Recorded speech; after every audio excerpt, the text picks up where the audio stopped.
me to just... All right. I call the Finance, Insurance, and Section 16 Lands Committee to order. Let the record show that present are myself, committee chair, Mr. Mike Lagarde, and member Mr. Roger D. Hart, members of the board, staff, and audience.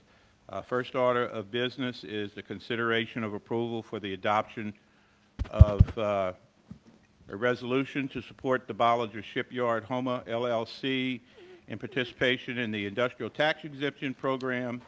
The recommendation is that the committee recommends that the board approve and adopt the resolution as presented, granting the request by Bollinger Shipyards of Homa LLC in its participation in the Industrial Tax Exemption Program.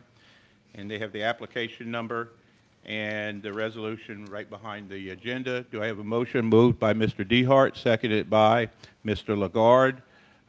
Any members of the public wish to address this motion? Mr. Dehart?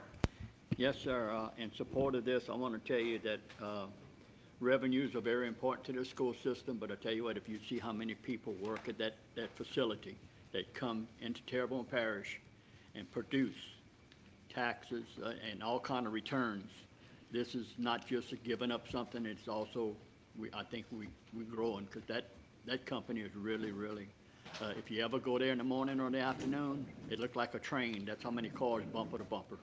And that's a lot of employees. So the place is growing, and I know they got plans to grow some more.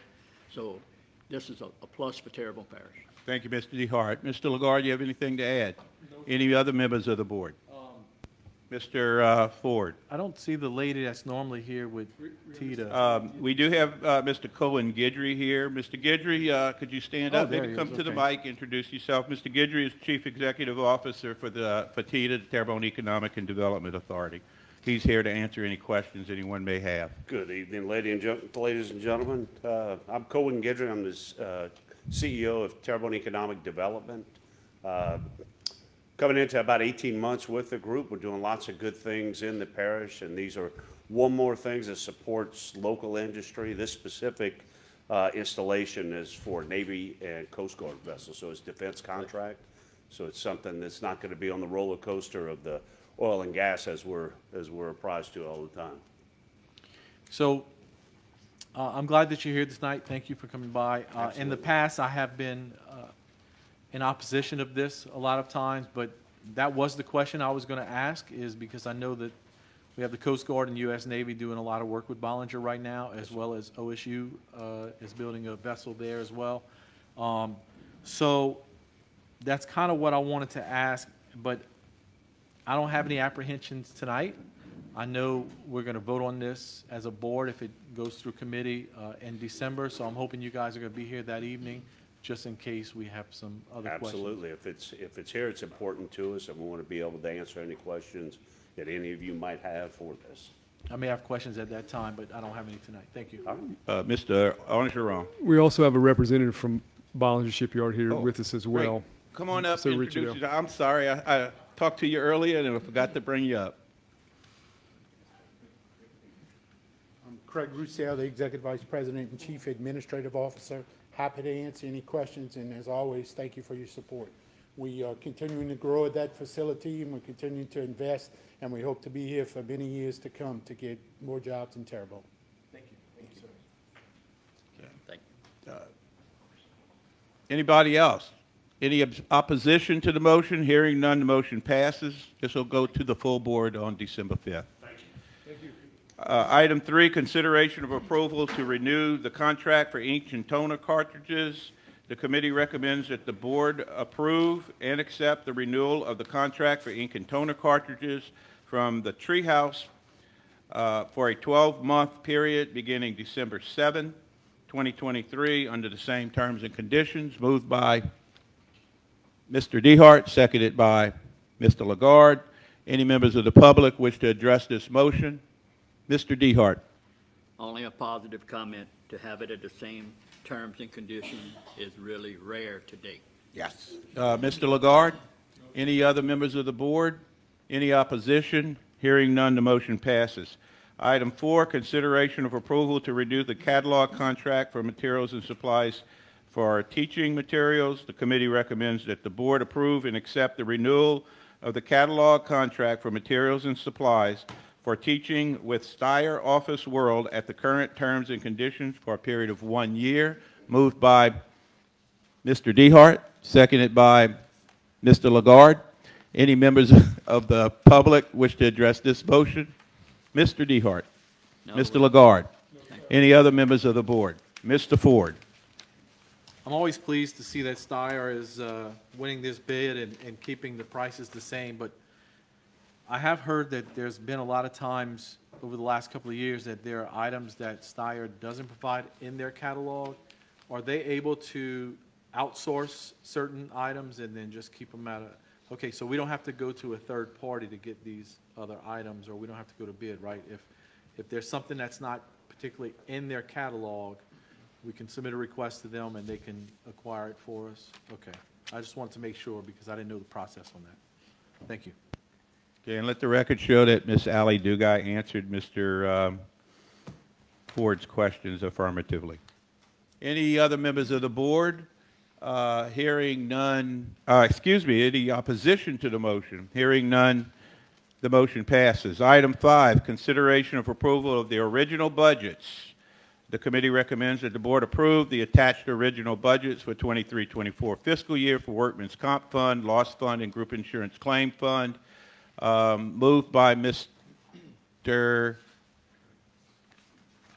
Lagarde, all right, and seconded by Mr. Dehart. And for this one, I am going to call Ms. Bro up because these are some major funds.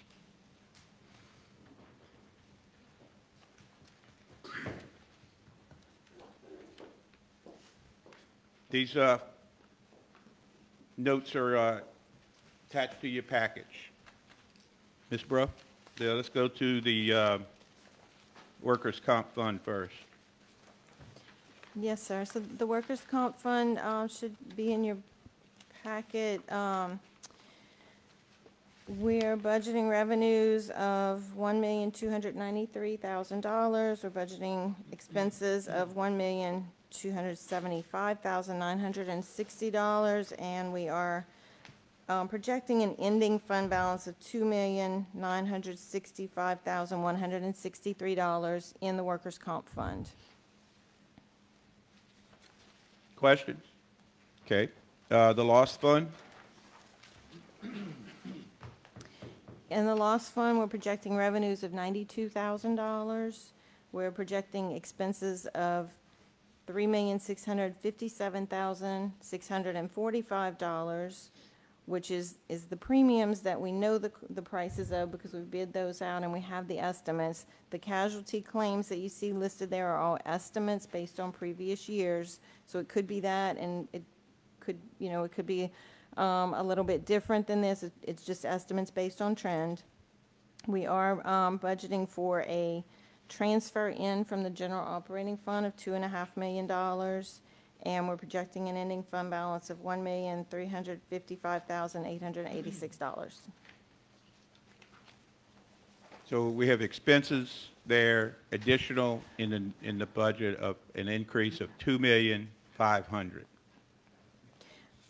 No, sir, this fund doesn't have any funding mechanism. There are no premiums coming in like they are at the Workers' Comp Fund or the Group Insurance Fund that you'll see next. There is no funding for this fund. Right. All of the funding for this loss fund, for paying for our insurance premiums, comes from the general fund. Mm-hmm. We keep it separate just for ease of accounting, but it's funded by the general fund. Correct.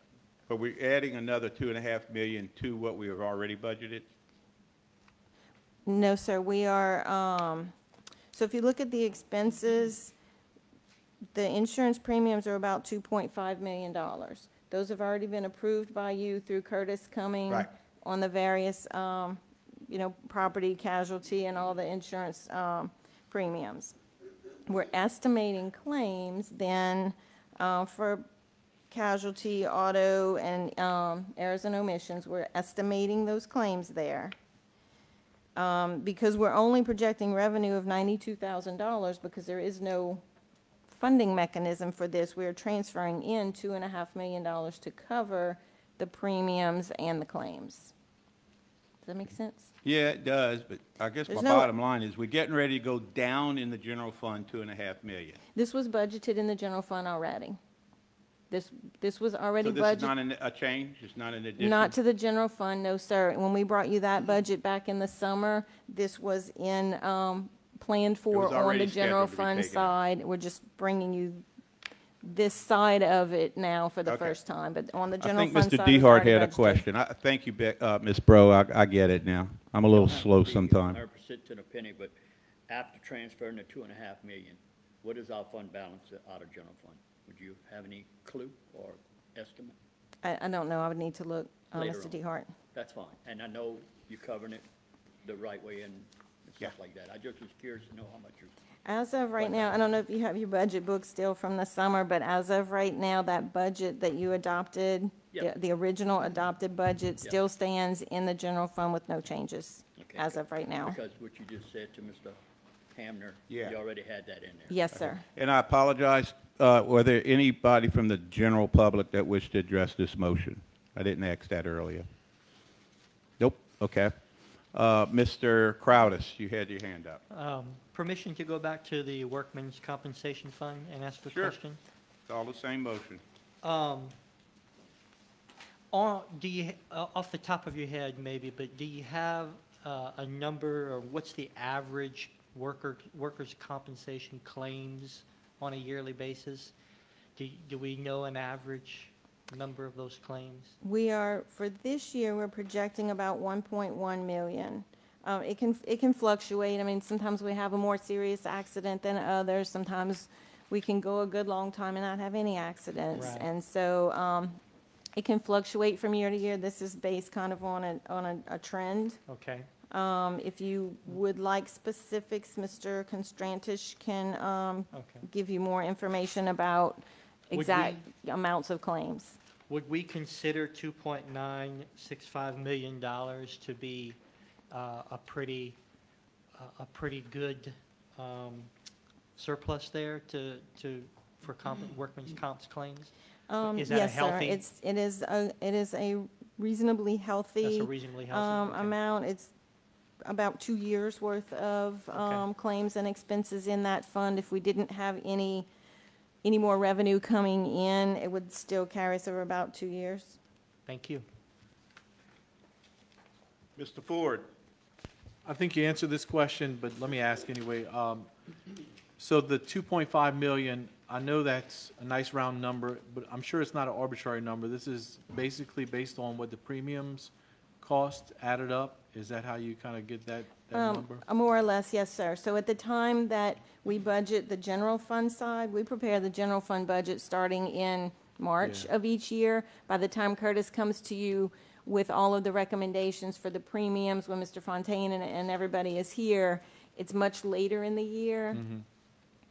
It's an estimate, 6 or 8 months before we bring actual premium costs to you. We ended up $77,000 off this time, and it's a pretty close estimate. Really, because we have a fund balance in this fund, there's no need to change it. So my follow-up question is, since we do have sort of a healthy fund balance with the workman's comp, is there ever a time where we could transfer some of that money into the loss fund account to cover some of that cost? Or is it because it's workman's comp, it has to stay there? Yes, sir, it needs to stay there. The workers' comp, if you look at the revenue side of workers' comp, the third line down on the revenues, you see rate charges to other funds. We charge a percentage of every employee's salary to fund the workers' comp fund and the ensuing claims. Some of this comes from local funds, but some of it comes from federal and state grants, and so we can't just take the money and move it somewhere else. Okay, all right, thank you. Anybody else? Any objection to the motion? Well, no, I think we got another fund to go through, huh? Was that the Yes, sir. third one? We have group insurance. Group insurance claim fund. I'm sorry. Okay, group insurance claim fund, we have revenues of about $41.7 million. We have expenses of about 46 million. You'll see that we're transferring $4 million in from the 1 cent sales tax, that is from the salary and benefits portion that is earmarked for salaries and or benefits. And we're projecting an ending fund balance of $2,029,731. And I do have a question. Is that 4 million the amount originally budgeted that we, or is that more than what we originally budgeted? It is more than we originally budgeted. We budgeted $2 million million. originally. Because claims are running a little bit higher, we're budgeting an additional $2 million.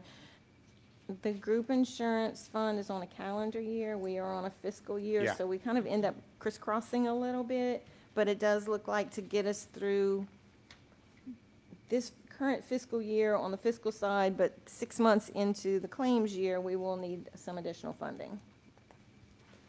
Any members of the board? This is a good insurance questions y'all could ask here. I know y'all love insurance. All right. Is that it? There's one more, the One more. 3/4 cent sales tax fund. Did you get the vote on that? Good. Oh, wait, is That's it a different motion? That's the I'm next sorry, motion. that's a revision, sorry. You Yep. need to get the. All right. So any objection to the motion? Hearing none, the motion passes. Now we'll do that. On 6. All right. Find my.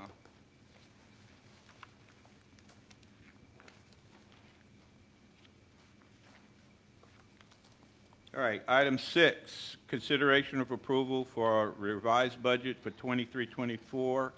The committee recommends that the board approve the attached revised budget for the 23-24 fiscal year for the 3/4 cent sales tax fund. Moved by Mr. Dehart, seconded by Mr. Lagarde.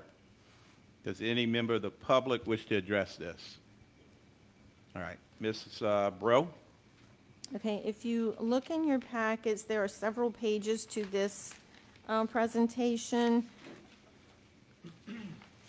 Page 1 of 5 is a summary of the fund, and you can see that we're projecting an ending fund balance of right at about $7.6 million. If you turn to page 4 of 5, this is the revenues. We've not made any changes on the revenue side at all. So you can see those boxes kind of off to the side that say no change in them. That's because we haven't adjusted our revenue projection as of now. If you turn to page 5 of 5, you will see the breakdown of the expenditures. And in the boxes off to the side, you can see only one line item had any amount of change to it at all. And this was just to roll over the school allotment amounts that were not expended at June 30th. They get to roll over their balances, and those of you who were principals remember this, that you get to roll over your balance to the next year. So this is just carrying forward unexpended funds that were allocated to the schools and reallocating them this year. Mr. Wazia, you have a question?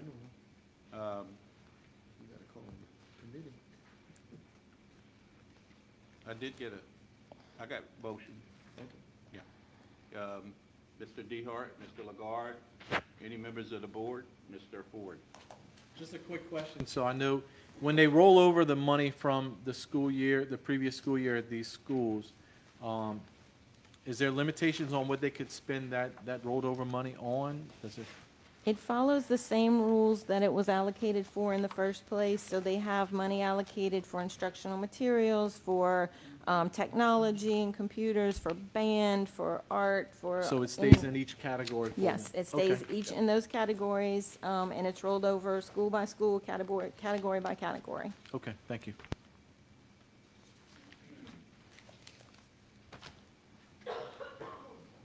Okay, any other questions for Ms. Bro? Any objection to the motion? Mr. Crowdis, you had a? Okay, any objection? Hearing none, the motion passes. Good job, Ms. Bro. Excellent job explaining it.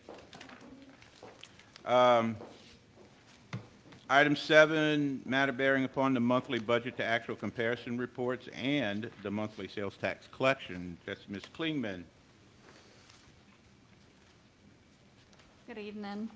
Your monthly budget to actual comparisons are in your packet, and the sales tax is a decrease of 3.69%. Questions? Thank you, Ms. Klingman. No questions. Motion to adjourn, moved by Mr. Dehart, seconded by Mr. Lagarde.